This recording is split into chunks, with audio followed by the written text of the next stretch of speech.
Hello for millennials! Ngayong araw tayo ay mag-markot ng black pepper. Ito po yung aming ginawa dati.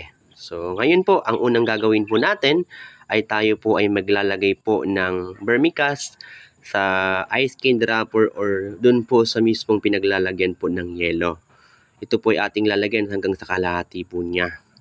Tapos tayo po ay pipili po ng sayon ng paminta na mayroon pong ugat na pwede po natin lagyan po ng vermicast upang tayo po makapag-perform ng marketing. So meron na po tayong napili.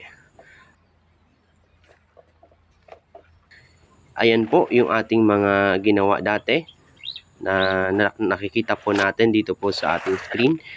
Yan po yung ating mga sayon po na meron na pong mga ugat na ating pong mamaya i-markot upang ito po yung magiging panibagong halaman.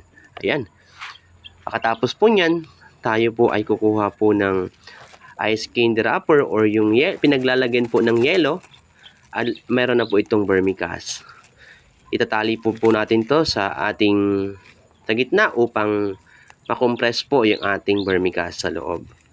At pagkatapos po niyan, ito po ay ating bubutasan po sa gitna upang doon po natin ilalagay po yung mga ugat po ng ating paminta. Nabutasan na po natin sa gitna. At pagkatapos po niyan, ito po ay ating ipapasok po sa ating sayon na mayroon pong sanga po ng paminta. Sa ganitong pamamaraan po, napapadali po natin yung proseso po ng marketing. Yung regular po ng marketing ay inaabot po ng 3 buwan o higit pa. Dito po sa ating marketing po ng ng black pepper, ito po ay inaabot lamang po ng halos 1 buwan. Sa aking experience nga po, sa halos 2 linggo pa lamang ay meron na pong mga ugat yung ating paminta. Mamaya ipapakita po natin yun sa part po ng ating video.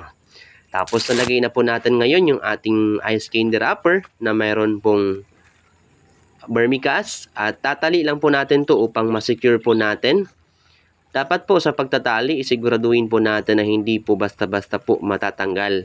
Dahil from the moment po kasi na matanggal yung ating pagkakatali, maaari pong mapunit or maputol yung tumutubo na sanang ugat. Dapat secure po natin talaga. Higpitan hanggat maaari. Hindi naman yung kailangang higpitan.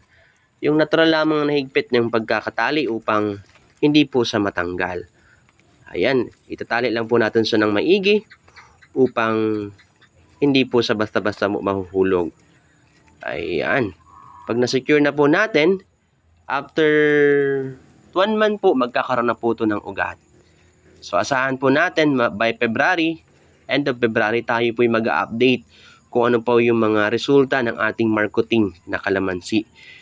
Mas maganda po ngayon mag-marketing dahil po medyo maulan pa, hindi po natin kailangan diligan yung ating vermicast. Kasi po pag mainit po kasi, kailangan po natin diligan po ito. Dahil natutuyo po yung ating potting media or vermicast. At hindi naman po ma-develop yung mga ugat na yon at malalanta din po yun. Sayang po yung ating pagmamarkot. Kaya dapat, kung hindi po masyadong maulan sa inyong lugar, panatilihin po natin yung vermicast po natin na basa po upang mas madali po ma-develop at hindi po matuyo yung ating mga ugat. Ayan po. Pagkatapos po niyan, tayo po ay gumawa po ng mabilisan po na marketing ng ating paminta. Ito po ay aking ginawa din, no? Nakagawa po kasi ako noon ng marketing ng halos 20 na marketed paminta.